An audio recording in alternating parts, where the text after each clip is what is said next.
맞습니다. 오늘도 하나님의 말씀 앞에 나온 여러분에게 하나님의 위로와 또 격려가 있기를 바랍니다. 오늘 우리는 함께 읽은 말씀을 중심으로 말씀으로 환상을 깨라 라고 하는 제목을 가지고 함께 하나님의 말씀을 상고하고자 합니다. 오늘날 그리스도인들에게는 개선해야 될 많은 문제들이 있습니다. 그 중에서 개인적으로 제가 생각하기에 가장 먼저 해결해야 될 문제가 바로 이 환상을 깨는 일이라고 생각합니다. 지난번 설교 중에도 잠깐 언급해 드렸습니다만 그리스도인들이 스스로는 말씀에서 떠내려갈 거라는 생각을 잘 못합니다. 그리고 내가 들어야 하는 하나님의 말씀이면서도 정작 그 말씀이 내가 들어야 될 게 아니라 다른 사람이 들어야 될 걸로 생각하며 살아가기도 합니다. 또 어떤 사람은 하나님 앞에서 범죄하였어도 정작 자기 자신은 하나님의 말씀대로 살고 있으며 또 그것 때문에 스스로는 하나님 앞에 성실하게 사는 줄 알고서 그 죄를 대수롭지 않게 여기며 살아갈 수 있다는 점도 말씀드렸습니다. 실제로 제 경우도 마찬가지지만 내가 하나님 앞에 회개해야 될 것이 있다. 그 사실만으로 사실은 내가 이미 그 말씀에서 벗어나 있다라고 하는 걸 알아야 되는데 나는 그 회개할 걸 가지고 있으면서도 하나님 앞에 멀어져 있다는 생각을 안 하는 겁니다. 저도 그래요. 그런 문제가 실제로 있습니다. 그러다 보니까 어떤 문제가 있거나 그랬을 때 이 죄 문제를 다뤄가는 일에 있어서 제 눈치를 보면서 슬쩍슬쩍 그냥 넘어가는 겁니다. 이렇게 저렇게 넘어가요. 그러다 보니까 문제가 발생을 하는데 이러한 신앙의 형태들이 사실은 대단히 큰 착각이라 이렇게 생각이 드는 겁니다. 우리가 이런 착각에 빠지는 일들은 어떤 이유들이 많이 있긴 하겠지만 아마도 우리가 그만큼 이 문제들에 있어서 익숙하기 때문은 아닌가라고 생각을 합니다. 이렇게 넘어가고 처리하지 못하는 또 그렇게 생각하지 않는 일들이 이제는 익숙해지기 때문에 이 부분들을 잘 생각하지 못하는 거죠. 그러나 우리가 이러한 착각에 빠지게 되면 어떤 문제가 발생하냐면 왜 하나님께서 내게 주신 말씀, 그러니까 설교와 성경으로 주시는 이 말씀에 대해서 왜 나한테는 열매가 없을까에 대한 고민, 또 그 사실에 대한 안타까움, 그 사실에 대한 억울함, 그 사실에 대한 분노, 이런 것들을 잘 찾아보지 못하게 되는 겁니다. 내가 말씀을 깨닫고 그 말씀으로 열매를 얻지 못함에 대한 애통함과 그 일 때문에 하나님 앞에 은혜를 구하며 매달리는 일이 적다 이겁니다. 성경의 교훈으로 볼 때 우리가 말씀의 열매를 맺지 못하는 이유는 사실 그 말씀을 빼앗긴 것과 다르지 않은 겁니다. 마귀에게, 사탄에게 그 말씀을 도둑질당하는 거예요. 그러면 사실상 우리는 그 말씀으로 열매 맺지 못하는 일에 대해서 굉장히 분개해야 되는 게 맞는 일이라 이겁니다. 그런데 그런 사실을 잊어버리고 생각도 안 하는 일들이 매우 많은 거죠. 저와 같은 설교자들에게서도 착각하는 일들이 굉장히 많이 있습니다. 대표적으로 이제 설교를 잘 준비하고 전하면 나머지는 이제 성령님이 다 알아서 해주실 거라고 생각을 하는 거죠. 설교를 하고 전하고 난 다음에 이제 기도하고 기다리고 있는 겁니다. 근데 생각해 보십시오. 우리가 사도행전을 지금 읽어가고 있는 상황을 보면 사도들이 말씀을 전하고 난 다음에 성령님을 의지하지만 손 놓고 가만히 있는 게 아닙니다. 그들에게는 끊임없는 애끓음이 있어요. 그들은 성도들이 그 말씀의 교훈대로 따라 살도록 하기 위해서 또 그 성도들이 그 말씀을 따라 살기까지 때로는 피도 흘리고 때로는 눈물도 흘리고 때로는 그들에게 분개하기도 합니다. 다른 곳에 가서 복음을 전하고 있는 그 상황에서도 지나온 교회를 생각하면서 이 교회가 대체 신앙생활을 잘하고 있는지 안 하고 있는지를 확인하고 또 그들에게 편지를 쓰기도 하는 겁니다. 애끓는 마음이 있어요. 그렇게 성도들에게 성령님의 어떤 도우심을 의지하고 살아가는 사도들이지만 성도들에 대해서 끊임없는 관심과 또 애끓음을 가지고 그들을 계속 교훈하는 겁니다. 그랬을 때에 그 사도들이 마주하는 게 뭐냐면 성령님의 역사를 경험을 해요. 이렇게 살던 성도들이 죄의 문제에 빠졌을 때 그 성도들이 다시 그 죄의 문제에서 돌아오는 것들을 경험하기도 하고, 또 하나님을 전혀 알지 못하던 그 사람들이 하나님을 알게 되면서 이전에는 하지 않던 정말 복된 일들을 하고 있는 걸, 다른 교회를 도와주거나 아니면 또 복음을 전하는 데 있어서 기여한다거나 하는 그런 문제를 이 사도들이 경험을 하는 겁니다. 그런데 오늘날 저와 같은 설교자들이 이런 착각에 빠지게 되면 그런 애끄름들은 사실 잘 보이지 않는 거예요. 저는 사실 이 문제가 교회가 대형화된 것도 한몫한다고 생각을 합니다.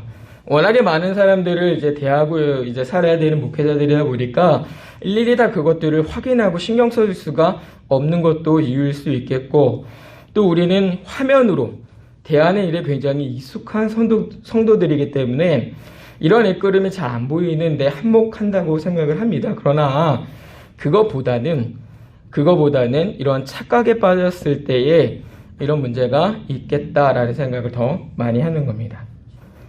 우리가 그런 착각에 빠져 살아가게 되면 여기 있는 설교자도 그렇고 앉아 계시는 성도들도 그렇고 어떤 생각을 하냐면, 지금 여기 모여있는 우리의 변화에는 별로 관심이 없고, 내가 말씀을 어떻게 변화했는지에 대한 어떤 별로 관심이 없고, 지금 이 자리에 없는 사람들, 그 사람들을 생각하면서 안타까움으로 그걸 대신하는 겁니다. 근데 여러분 잘 생각해 보십시오. 정말 안타까운 일은 말씀을 가까이 하면서도 변하지 않는 나 자신인 겁니다. 무슨 말인지 아시겠습니까? 변화가 없는 그리스도인들, 말씀을 가까이 하지 않는 사람들의 변화가 없는 건 너무 당연한 거예요. 왜? 말씀을 가까이 하지 않으니까요. 그런데 말씀을 가까이 하는 사람임에도 불구하고 변화가 없다라고 하는 건 그건 굉장히 안타까운 일입니다. 그런데 우리가 착각을 하면서 이러한 사실들을 놓치고 살아요. 저와 같은 설교자도, 그리고 말씀을 듣는 성도들도. 어쩌면 이것이 하나님이 이 교회를 돌보시기 때문에 교회가 지나치게 환상에 빠져 살아간 결과인지도 모르겠습니다. 그러니까 하나님이 교회를 돌보시고 교회를 지켜주시기 때문에 우리가 그 사실에 취해서 이런 것들을 잘 신경 쓰지 않고 살아간 결과가 바로 이런 착각에 빠지는 거다 이거죠. 그래서 정작 이 땅에서 내가 신앙의 어떤 의무를 해야 되는 일에 있어서는 굉장히 둔감할 때도 있고, 또 신앙생활을 너무 막연하게 해서 스스로 신앙생활을 잘하고 있다고 생각을 하고, 또 하나님을 섬기고 있다고 생각을 하고, 이런 착각에 빠져 살아가는 겁니다. 내가 정작 실제로는 신앙을 성장시키기 위한 어떠한 노력도 하지 않았는데 그 신앙이 성장할 거라고 착각을 하죠. 교회가 하나님의 징계 앞에 놓여 있는데 그렇게 인식하지 못하는 경우도 있습니다. 기다리면 언젠가 나아질 거라고 그냥 그렇게 막연하게 기대하고 살아가는 일들이 있는데, 성경의 교훈을 보아하면 그렇지 않다라고 하는 거예요. 여러분 잘 생각해 보십시오. 여러분이 만나는 분들과 교제하실 때 어떤 이야기를 더 많이 하시는지, 왜 우리 안에 이런 변화가 없을까? 이런 말씀을 들었는데 왜 우리한테 이런 변화들이 없을까? 이런 얘기를 더 많이 하시는지, 아니면 그 자리에 없는 사람들에 대해서 이야기를 하고 계시는지 잘 생각해 보시라 이 말입니다. 관심사가, 뭔가 포인트가 조금 어긋나 있다 이겁니다. 이전에 소개해드린 적 있는 토조 목사님은 이런 말씀으로 교회를 경고하십니다. 뭐라고 말씀하시냐면, 제가 잠깐 읽어드리겠습니다. 오늘날의 교회도 타성에 빠져 있다. 하나님은 우리가 본질을 회복하길 바라시는데 우리는 단지 말하는 것에 만족한다. 우리는 단지 말하는 것만으로도 우리 양심에 만족스럽게 여긴다. 경배에 마음이 없는 형식뿐인 예배에도 만족한다. 하지만 하나님은 진정한 경배받기를 원하신다. 하나님께서는 우리의 진심과 사랑과 경배를 원하신다. 즉 하나님 안에 있는 내적 불과 같은 우리의 영적 본질을 원하신다라고 말합니다. 그러면서 이런 타성에 젖은 그리스도인들에게 뭘 요구하시냐면 환상에서 깨라 라고 말씀을 하세요. 저는 이 말에 깊이 공감을 합니다. 우리를 생각해봐도 잘 드러나는 일이라고 저는 여겨집니다. 믿는 자들의 대부분이 이런 말들 정말 많이 합니다. 말씀대로 살아야죠. 순종해야죠. 기도해야죠. 이러면 안 되죠. 저러면 안 되죠. 회개해야죠. 전도해야죠. 등등등 무수한 많은 말들을 해요. 그런데 정작 그 말이 구체적인 행실로 이어지는 일들은 참 없는 거예요. 이러면 안 되죠. 그 말을 한 사람이 이러고 있어요. 저러면 안 되죠 하는 사람이 저러고 있어요. 회개해야죠 하는 사람이 회개하지 않고 있어요. 말씀대로 살아야죠 라고 하는 사람이 말씀은 없어요. 때로는 이런 생각이라도, 이런 말이라도 하니 다행이지 않느냐, 이렇게 하면서 스스로를 위안하고 넘어갈 때도 많이 있는 겁니다. 우리가 예배할 때는 어떻습니까? 우리가 예배에 임할 때 우리를 좀 생각해 보십시오. 부르신 자리에 대한 영적인 기쁨, 구원에 대한 기쁨이 있습니까? 한 주의 삶을 가지고 하나님께 나가야 되는 그 사실로 인해서 한 주 동안 내게 주신 은혜에 대해서 감사하거나, 아니면 한 주 동안 내가 하나님의 은혜를 없이 여기면서 범법하면서 산 것 때문에 어떤 두려운 마음이 있거나 그런 마음을 가지고 계십니까? 많이 옅어졌어요. 많이 옅어졌어요. 성도들은 또 자주 그 예배의 평가자가 되기도 합니다. 앉아가지고 제 점수는 몇 점입니다. 이런 식의 예배 태도. 또 저희와 같은 설교자들도 마찬가지죠. 설교하고 난 다음에 그냥 그 예배가 끝나는 거예요. 내가 준비한 것 잘 전하고 힘써 전하고 그것으로 끝.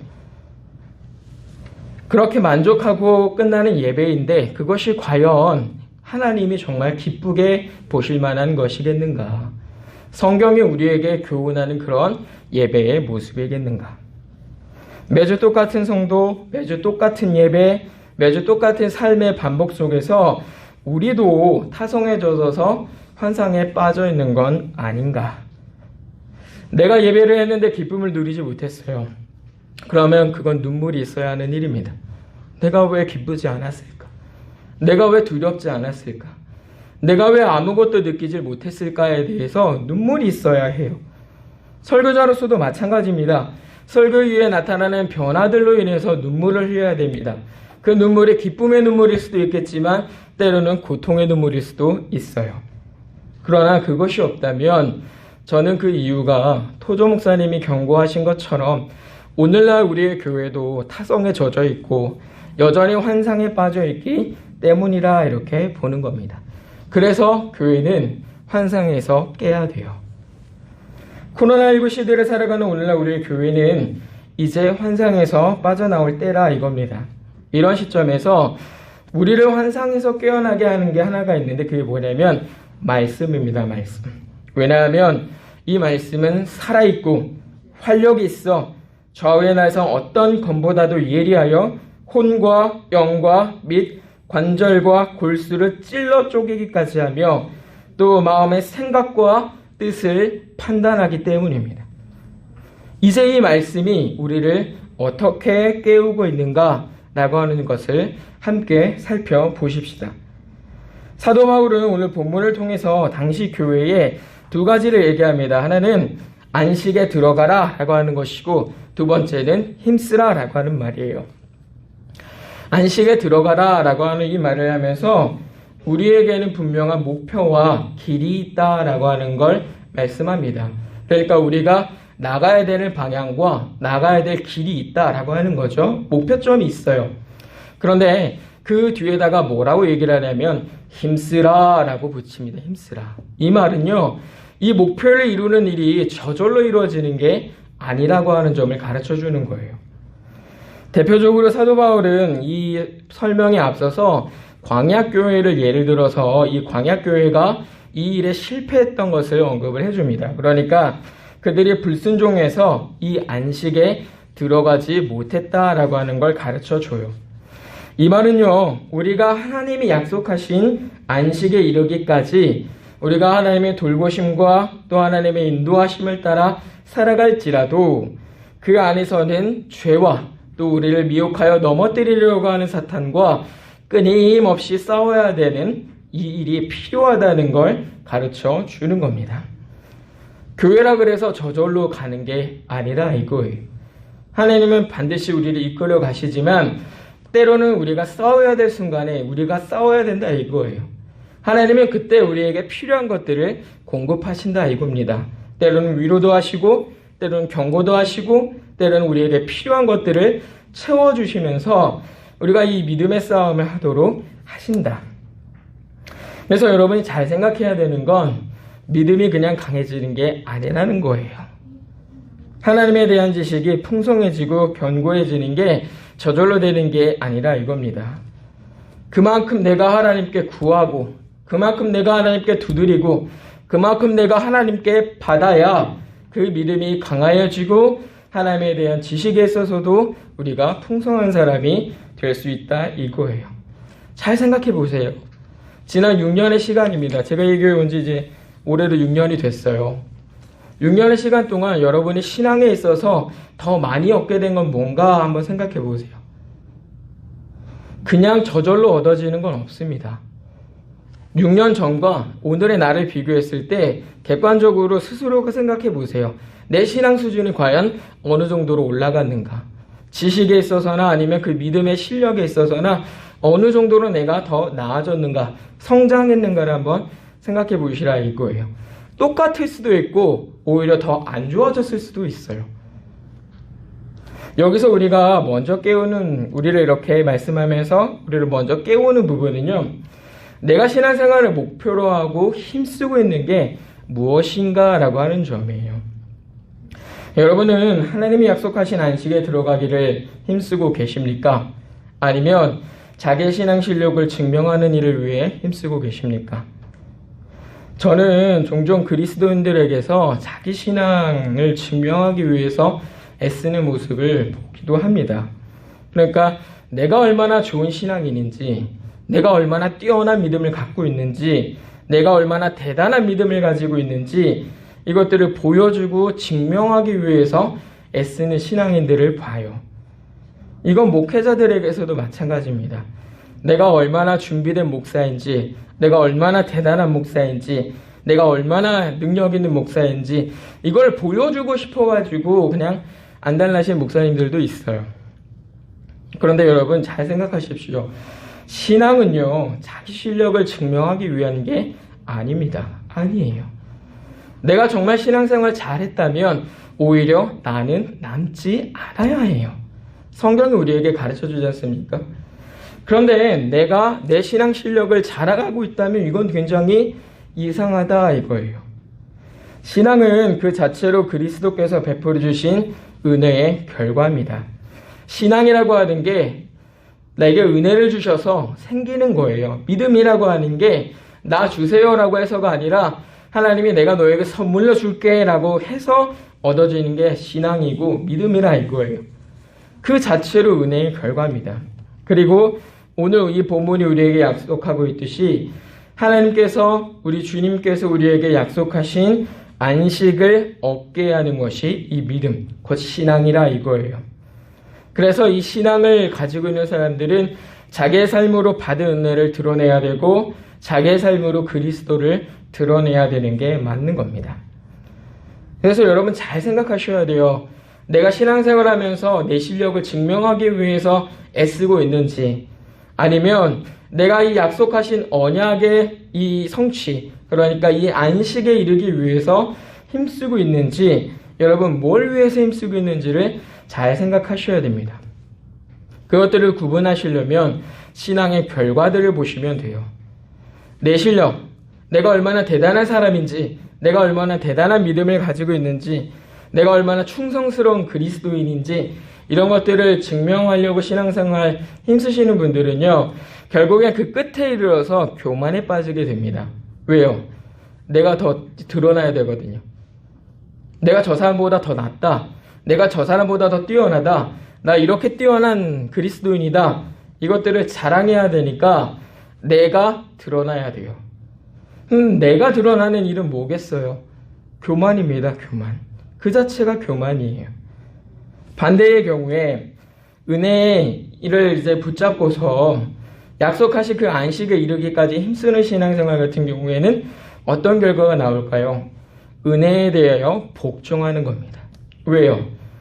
그 은혜에 대하여 복종하는 것이 내가 이 안식에 들어가는 유일한 길이고 은혜를 붙잡는 사람으로서 할 수 있는 가장 유일하고 확실한 일이기 때문에 그래요. 사도 바울 한번 보십시다. 사도 바울 이렇게 말씀하시죠. 나는 사도 중에 가장 작은 자라. 나는 하나님의 교회를 박해하였으므로 사도라 칭함받기를 감당하지 못할 자니라. 그러나 내가 나된 것은 하나님의 은혜로 된 것이니 내게 주신 그 은혜가 헛되지 아니하여 내가 모든 사도보다 더 많이 수고하였으나 내가 한 것이 아니요 오직 나와 함께 하신 하나님의 은혜로라. 고린도전서 15장 9절이야 10절에 고백하는 말씀입니다. 이게 지금 무슨 말씀을 하는 걸까요? 내가 얼마나 대단한 사람인지 보라는 겁니까? 아니에요. 나는 정말 보잘것없고 나는 정말 비천한 자이지만 하나님의 은혜가 나를 이렇게 이끌어 오셨다. 하나님의 은혜에 복종한 결과 나는 하나님의 종으로 살고 있다. 이 얘기를 하고 있단 말이에요. 신앙생활의 열심은요, 여러분, 이 두 가지가 비슷할 수 있습니다. 나의 실력을 증명하기 위해서 애쓰는 것과 이 약속을 얻기 위해서, 이 안식에 들어가기 위해서 힘쓰는 그 모습과 과정은 비슷할 수 있어요. 그런데 결과는 달라요. 너무너무 달라요. 그렇기 때문에 여러분이 여러분의 결과를 잘 생각해 보셔야 돼요. 지금까지 신앙생활 적잖게 하셨잖아요. 그 결과들을 이제 계수해 보실 때가 됐습니다. 내가 정말로 은혜에 대하여 복종하는 마음이 있는가? 내가 정말로 은혜에 대하여 복종하는 삶을 살고 있는가? 내가 정말로 은혜에 대하여 복종하고 있는 태도가 있는가? 이 사도 바울과 같이 나의 나된 것은 다 하나님의 것이라고 말하고 있는가? 아니면 나 같은 신앙이니, 나 정도의 신앙이니, 내가 얼마나 하나님 앞에 이런 생활을 하고 있는가? 잘 보셔야 됩니다. 보셔야 돼요. 그렇기 때문에 은혜에 대하여 복종하는 태도가 굉장히 중요한 겁니다. 그래서 그리스도인들에게 끊임없이 요구되는 게 뭐냐면 순종이에요. 순종이 괜히 요구되는 게 아닙니다. 그리스도인이기 때문에 당연히 나올 수밖에 없는 열매들이고 그렇기 때문에 요구되는 거예요. 여기서 순종이라고 말하는 건 당연히 말씀에 대한 순종을 말씀을 드리는 건데요. 여러분들이 말씀에 순종한다라고 할 때 이 말씀에 대한 개념을 잘 이해하실 필요가 있어요. 왜냐하면 말씀에 순종한다라고 그러니까 그냥 이 성경에 기록되어 있는 말씀만 내가 따른다, 내가 거기에만 복종하면 된다 이렇게 생각하는 경우가 너무 많은데요. 그렇게 생각하고 계시면 사실은 순종을 하나도 못하는 결과를 얻게 되실 수도 있어요. 왜냐하면 우리가 말씀이라고 할 때 그 안에 포함되어져 있는 내용들이 있는데 첫 번째가 성경이 기록된 말씀이고 두 번째가 교리를 떠받치는 또 다른 기둥이라고 말하거든요. 교리. 이게 어디서 나왔는가? 이 성경에서 나왔어요. 그래서 이 교리. 세 번째가 법. 교회의 질서를 지키기 위한 법. 이게 어디서 나왔어요? 성경 안에 있는 것들로 나왔단 말이에요. 그 다음에 목회자들의 설교.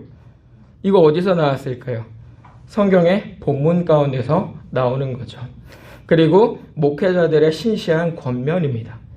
이 신실한 권면이 뭐 어디서 나오는 걸까요? 그냥 목사가 생각해가지고 나 좋은 대로 내가 좋아하는 대로 내 편이 되게 하려고 그렇게 하는 겁니까? 그렇지 않아요. 교리와 성경적인 내용을 검토하는 것과 또 교회 주시는 법과 이런 것들을 이제 종합적으로 판단을 하고 또 목회자로서 설교자로서 설교한 그 내용들을 토대로 해서 성도들에게 권면을 드리는 거예요. 이 내용들이 사실은 말씀에 순종한다라고 할 때 포함이 되어 있는 내용이라 이거예요. 그런데 그냥 내가 성경만 붙잡고 내가 성경만 따르겠다라고 하면 사실은 우리가 말씀에 순종하는 게 아닌 겁니다. 예를 들어 보시죠. 우리가 성경을 부정하면 그 자체로 신앙인이 아니죠. 우리가 교리를 부정하면 그 자체로 이단이 됩니다. 우리가 법을 무시하면 그 자체로 교회의 질서를 무너뜨리는 사람이 돼요. 우리가 설교와 목회자들의 신실한 권면을 무시하면 그 자체로 내 마음대로 사는 겁니다. 내 소견에 따라서. 어느 것 하나도 순종이라고 이룰 수가 없는 결과를 얻는 거예요. 그러니까 여러분이 말씀에 순종한다라고 하실 때 이 범위들을 잘 기억을 하셔야 돼요. 저와 같은 목회자들도 이것들을 지킵니다. 특히 저 같은 강도사, 부격자로 있는 사람들 같은 경우에는 뭐겠어요? 다른 목회자의 목회 방침들, 또 말씀들, 또 성경에 있는 내용들, 교리들, 교회 법들 당연히 지키는 사람이고 그것들을 우선하는 사람이란 말입니다. 무슨 말인지 아시겠습니까? 말씀에 순종한다라고 할 때 그냥 성경만 붙잡고 한다고 되는 게 아니에요. 실제로 성경만 붙잡고 순종하려고 해도 못해요. 못해. 십계명의 하나라도 제대로 지킬 수 있는 경우가 사실은 없어요. 그렇기 때문에 여러분들이 내가 말씀에 순종해야 되는구나, 그리스도인들이 말씀에 순종해야 되는구나 라고 할 때는 이 내용들을 포함하고 있다는 걸 잘 기억하십시오. 다시 한번 정리해드리면 첫 번째가 하나님의 말씀인 성경, 두 번째가 교리, 세 번째가 법, 그 다음에 설교와 목회자들의 신실한 권면들, 이게 말씀 안에 포함되어 있다 이겁니다. 여기서 여러분이 순종을 보이셔야 해요. 사도는 믿는 자들은 순종하지 아니하는 본에 빠지지 않아야 한다라고 말씀합니다. 여기서 우리가 눈여겨볼 거는요, 이 불순종의 형벌이 얼마나 두렵고 무서운 것인가 라고 하는 점이에요.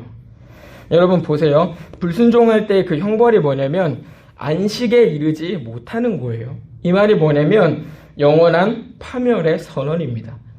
그러니까 내가 불순종했을 때에 얻는 그 결과는요, 완전한 사망, 거기에 던져진다라고 하는 거거든요. 그런데 우리가 이 형벌을 잘 생각하지 못해서 그런지 불순종이 너무 쉽게 나올 때가 많죠. 여기서 사도가 말하고 싶은 거는요, 우리의 행위로 구원이 취소될 수 있다라고 하는 걸 말하는 게 아닙니다. 너희는 순종해야 되는 사람이니까 불순종하지 말고 이런 형벌이 있으니까 빨리 돌아와서 순종해. 이걸 말하고 싶은 거예요. 우리가 로마서에도 확인할 수 있듯이 하나님의 사랑에서 끊을 수 있는 건 무엇도 없습니다. 어떤 것도 우리를 하나님의 사랑에서 끊어낼 수가 없어요. 우리가 얻은 구원, 한번 확정된 이 구원은 취소되는 일이 없습니다. 그렇기 때문에 우리가 이 말씀을 이제 들을 때 오해하지 말아야 되는 게, 내가 잘못하면 구원을 받았지만 지옥불에 가는구나가 아니라는 점이에요. 우리가 불순종이라고 하는 이 악을 너무 잘 해결하지 못하니까 사도 바울이 이렇게 굉장히 무서운 경고를 해서 우리가 그 죄를 짓지 않도록 하려는 겁니다. 예를 들면 폐에 이렇게 질환이 있는 환자한테 당신 담배 피우면 죽습니다 라고 경고를 하는 거예요. 그럼 그 사람이 담배를 필까요? 안 필까요? 안 피겠죠. 당신 계속해서 담배 피우면 이러다 죽습니다 라고 경고하는 것처럼 우리한테 굉장히 강한 경고를 주고 있는 거예요. 순종이라고 하는 건 믿는 자들의 것입니다. 그리고 불순종이라고 하는 건 믿지 않는 사람들의 것입니다. 사도는요, 이 불순종의 모습이 이 성도들에게 나타나는 것을 보고 싶지가 않은 거예요. 왜? 구원받은 사람들에게 아니거든요. 뭐가? 불순종이. 구원받은 사람들이 불순종하는 건 굉장히 이상한 일이라 이거예요. 맞지 않는다. 그래서 그걸 가만히 내버려 두고 싶지 않은 거예요. 그래서 너희가 원래 해야 되는 일, 안식에 들어가길 힘쓰라, 불순종하지 않도록 애쓰라 라고 하는 권면을 이렇게 표현해서 우리에게 주는 겁니다.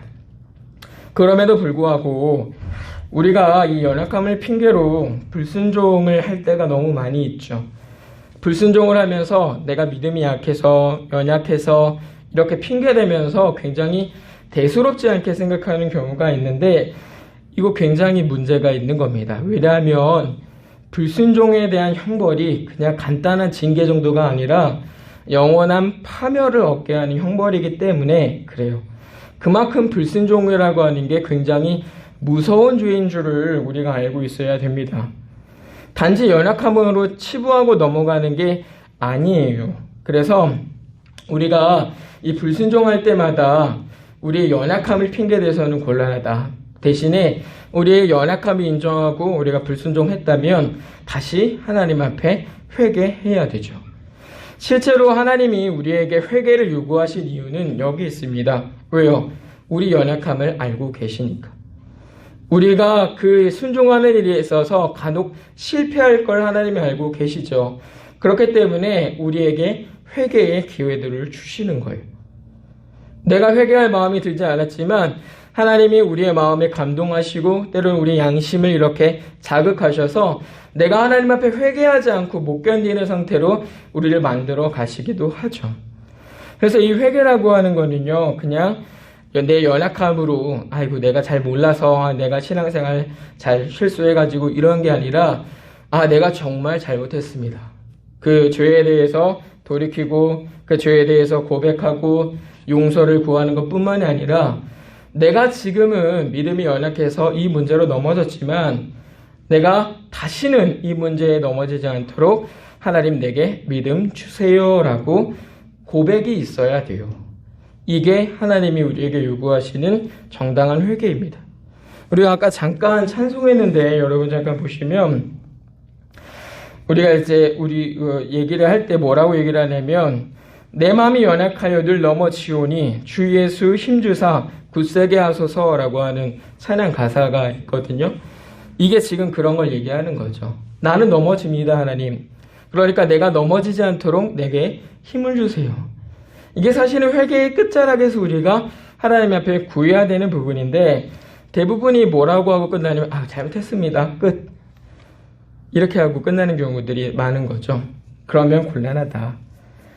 우리가 잘 생각해야 될 건 어떤 범죄가 그쳐지기 위해서는 그래서 어떤 필요한 과정들이 있는데 무엇보다 중요한 건 인지적 통찰이라고 하는 게 있어야 된다는 거예요. 인지적 통찰이라고 하니까 좀 어려운 말인 것 같은데 이게 쉽게 설명하면 내 자신의 행동이 잘못됐음을 스스로가 인지하고 깨닫는 걸 말합니다. 그러니까 나쁜 일을 멈추려면 스스로가 그게 나쁜 줄 알아야 된다라고 하는 거예요. 옆에서 아무리 그거 하시면 안 됩니다. 그거 나쁜 일입니다. 그거 죄입니다. 이렇게 얘기해줘도 본인이 그걸 그렇게 인정하지 않고 있으면요. 이거 안 바뀝니다. 왜냐하면 반성이 없어서 그래요. 아무리 옆에서 너 그거 그렇게 하면 안 되지 이렇게 얘기를 해도요. 내가 그걸 그래 맞아 이렇게 하면 안 되지 이렇게 인정하지 않으면요. 계속하게 돼 있는 게 내가 그게 잘못됐다고 인정하지도 않을 뿐만 아니라 내가 거기에 대해서 반성이 없어요. 그러니까 그 일들은 계속 나오는 거라서 그리고 어떤 나쁜 일, 어떤 범죄하는 일을 멈추려면 불순종하는 일을 멈추려면 이것이 정말 하나님 앞에 내가 잘못한 일이구나 라고 하는 이 생각을 가져야 된다 이거예요. 그러니까 내가 정말 바보 같은 짓을 했고 내 인생을 이렇게 허비했구나. 내가 정말 이렇게 하면 안 되는 거였구나 라고 하는 어떤 내가 잘못한 일에 대한 비참함을 맛봐야 우리가 그 일을 멈추게 된다 이겁니다. 그래서 우리가 불순종이 자주 나온다라고 하는 거는요. 사실은 우리의 연약함 때문이 아니라 불순종하는 일에 대한 죄의식이 없기 때문일 수 있어요. 실제로 그럴 가능성이 더 많습니다. 믿음이 연약하고 실력이 약해서가 아니에요. 그 일을 하는 게 나쁜 줄 모르는 거예요. 내가 그 일을 하면서 워낙에 많은 불순종도 했고 거기에 대해서 돌이키는 것도 없다 보니까 이제는 불순종이 너무 익숙한 까닭에 거기에 대한 죄의식이 없는 겁니다. 이게 잘못됐구나라고 하는 감각이 없는 거예요. 그래서 여러분이 잘 생각하셔야 되는 건요. 불순종이 정말 큰 죄라는 걸 다시 한번 생각하셔야 되고 그 큰 죄 때문에 우리가 이 언약에서 끊어질 수도 있는 형벌이 약속되어 있다는 걸 기억하셔서 여러분의 행실을 잘 돌보셔야 된다 이거예요. 내가 불순종하면서 오늘도 내가 연약해가지고 또 이렇게 했지 이런 정도가 아니라요. 내가 정말로 잘못했구나. 하나님이 나에게 이런 형벌을 피하게 하시고 이런 자리에서 건져내셨는데 나는 여전히 지금까지 이 형벌을 향해 달려가고 있는 사람이었구나. 하나님이 내게 이만큼이나 큰 은혜를 주셔서 나를 이렇게 살게 하셨는데 나는 지금까지도 그 은혜를 없이 살았구나. 이런 애통한 마음으로 우리가 불순종할 때마다 그게 얼마나 크거든지 작든지 간에 그만큼의 애통하는 마음이 있어야 한다라고 하는 거예요. 사도는 그걸 우리에게 가르쳐 주는 겁니다. 순종해야 하는 자들이지만 불순종을 보이는 자들에게 내가 하나님 앞에 순종하기를 힘써도 부족한 이 사람인데 불순종하면서 시간을 허비하고 불순종하면서 시간을 낭비하고 살았구나. 내가 내게 주신 하나님의 은혜를 그냥 버리고 말았구나. 이런 애통한 마음을 우리로 깨닫게 하는 겁니다. 사랑하는 성도님들, 오늘 함께 읽은 이 말씀이 우리의 깊은 곳에 닿기를 바랍니다. 우리에게 증거하고 있듯이 이 말씀이 우리의 혼과 영과 관절과 골수를 관통해서 우리의 가장 깊은 우리의 심연을 찔러 닿기를 바랍니다. 무엇보다 예리한 이 말씀의 검이 우리의 깊은 곳을 관통해서 우리의 생명을 갉아먹는 이 나쁜 것들을 찌르고 이것들을 베어내 버리고 이것들을 잘라내 버리기를 바랍니다. 그리고 생명이 있고 활력이 있는 이 말씀이 다시 우리에게 생명과 활력을 불어넣기를 기대합니다. 우리가 불순종하며 감춰놓은 은밀한 마음과 생각을 하나님은 알고 계십니다. 우리가 돌이키지 않으면 하나님은 우리 양심을 짓누르고 우리가 죄를 자복하고 돌이킬 때까지 우리를 근심하게 하실 겁니다. 왜요? 그분은 모든 걸 판단하고 우리를 벌거벗은 것 같이 드러내시는 분이기 때문입니다. 여러분, 이 시대는 더욱 악해져 가고 있고 교회가 마주할 미래는 그리 밝지만은 않습니다. 믿는 사람은 많아지고 교회는 더 커져가고 언제 어디서나 말씀을 들을 수 있는 이 시대지만 이상하게도 날이 갈수록 그리스도인들의 실력, 하나님에 대한 지식, 그 믿음은 연약해져 가고 또 믿는 자들의 마음이 강팍해져 갑니다. 믿는 사람들만 강팍해지는 게 아니라 그냥 이 세상의 사람들의 마음도 강팍해졌어요. 집단 폭행, 성폭행, 성매매, 금품 갈취, 공갈, 협박, 성희롱, 마약, 이런 문제들이 어렵지 않게 뉴스에서 얘기가 나옵니다. 이런 문제들이 대단히 심각한 수준에 이르러 있어요. 제가 앞서 언급해드린 이런 죄들은요, 어떤 범죄 집단이 어떤 극악무도한 사람들이 그렇게 하는 게 아니에요. 요즘의 10대들, 중학생, 고등학생, 20대 초반의 대학생들, 심지어 초등학교 고학년에 속하는 아이들에게서도 종종 발견되는 문제들입니다. 중학생이들이 자기 동료들을 성매매를 시켜요. 괴롭힙니다. 죽음에 이르기까지도 해요. 얘기를 합니다. 장난으로 그랬대요. 아이들을 때립니다. 그냥 운동하는 거였대요. 여러분, 이 문제들이요, 오늘날 우리가 경험하는 현실 속에서 많은 이 문제들이 이 시대의 죄악이 극에 달했다는 걸 보여주는 것만 같습니다. 특히 이 문제가 공부하고 또 좋을 그 나이의 아이들에게서도 발견된다는 건 이 악이 얼마나 심각한가라고 하는 것을 우리에게 보여주는 것 같아요. 이런 세대가 앞으로 성장해서 사회를 이끌어가는 구성원들이 될 겁니다. 그리고 하나님을 모르는 이들이 일어나게 될 것이고, 그 사람들이 이 사회를 이끌어가게 된다면 앞으로 이 나라는 최소 20년에서 30년은 더 큰 어려움에 직면하게 될지도 몰라요. 그런데 우리가 그런 치열한 영적 싸움을 준비해도 모자랄 판에 우리가 지금 해야 할 것도 못하고 있으면 어떻게 합니까? 저는 심히 두렵습니다. 앞으로 제가 목회 현장에서 이제 감당해야 될 사람이기 때문일 수도 있겠지만 불과 얼마 안 남았어요. 5년, 10년 사이죠. 저는 두렵습니다. 오늘날 우리 애들의 교회가 이 일들을 어떻게 인식하고 있는지 잘 모르겠어요. 정말 이 일들이 다급하고 하나님께 은혜를 구해야 되는 일이라고 생각하고 있는지 잘 모르겠습니다. 저는 말씀드립니다. 이제는 순종으로 하나님께 은혜를 구해야 할 때입니다. 우리를 제발 불쌍히 여겨달라고, 우리가 걱정하고 염려하는 것 같이 그런 문제들이 없게 해달라고. 우리가 지금 해결하지 못하고 우리가 두려워하는 이 문제들이지만 하나님이 우리를 잘 다스려 주셔서 우리의 죄악을 없이 하셔서 그런 문제가 일어나지 않게 해달라고 매달려야 될 때라 이 말입니다. 불순종하는 일이 하나님 앞에 얼마나 큰 죄악인지를 깨닫고 순종하여 약속된 안식을 얻기까지 힘쓰는 우리가 되십시다. 성경을 배우십시오. 교리를 배우십시오. 설교와 목회자들의 권면을 잘 받으십시오. 법에 따라서 이 교회의 질서들을 잘 지키고 순종해 가십시오. 그야말로 결산을 받으실 하나님 앞에서 우리가 말씀에 순종하게 되기를 바라는 겁니다. 함께 모인 우리가 받은 이 말씀으로 환상을 깨고 정신을 바짝 차려야 되는 줄 압니다. 우리의 믿음이 그냥 이 상태로 정체되어 있지 않기를 바랍니다. 우리 눈앞에 놓여진 심각한 영적인 문제들, 우리가 놓치고 살았던 그런 문제들, 다급해진 이 문제들 앞에서 우리가 정신 바짝 차리고 하나님 앞에 은혜를 구하며 신앙생활을 가기를 바랍니다. 그래서 하나님은 우리에게 은혜를 베풀어 주셔서 악한 세대를 구원하는 그런 놀라운 교회가 우리 교회가 되기를 진심으로 바라고 우리만이 아니라 하나님 말씀 앞에 살아가는 오늘날의 모든 교회가 그러한 은혜를 누려 살아가게 되기를 진심으로 기대하는 겁니다. 여러분, 환상을 깨십시오. 예전 같은 모습이 더 이상 우리에게 좋은 것이 아닌 줄 아십시오.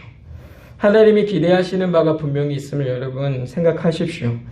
말씀에 순종한다라고 했던 내 삶을 다시 점검하십시오. 신앙생활하며 힘썼다라고 말하는 내 삶의 결과를 분명히 확인하십시오. 그래서 하나님 앞에 회개해야 될 것이 있으면 반드시 회개하시고 그 자리에서 돌이켜 나오십시오. 다시는 가까이 가지도 마시고 쳐다도 보지 마십시오. 하나님의 은혜로 여러분을 판단하십시오. 하나님의 말씀이 여러분을 판단하도록 그렇게 살아가십시오. 이 말씀을 늘 여러분에게 비추셔서 하나님이 너는 그러면 안 된다라고 하는 것들을 늘 발견하십시오. 이러한 말씀으로 여러분 오늘 이 시대를 살아가게 되기를 진심으로 바랍니다. 하나님 아버지 감사합니다. 오늘 우리에게 말씀을 주시고 우리의 목표와 힘쓸 것을 교훈하여 주시니 감사합니다. 우리의 심연 깊은 곳을 당신의 거룩하고도 예리한 말씀의 검으로 찌르셔서 생명을 갉아먹는 완악하고도 강팍한 우리의 마음을 잘라버리시고 생명과 활력을 얻게 하옵소서. 우리가 가지고 있는 환상들을 말씀으로 깨버리게 하시고 자기 실력을 증명하기 위해 쓰는 것이 아니라 약속하신 안식에 이르기 위하여 힘써 살아가는 교회가 되게 하옵소서.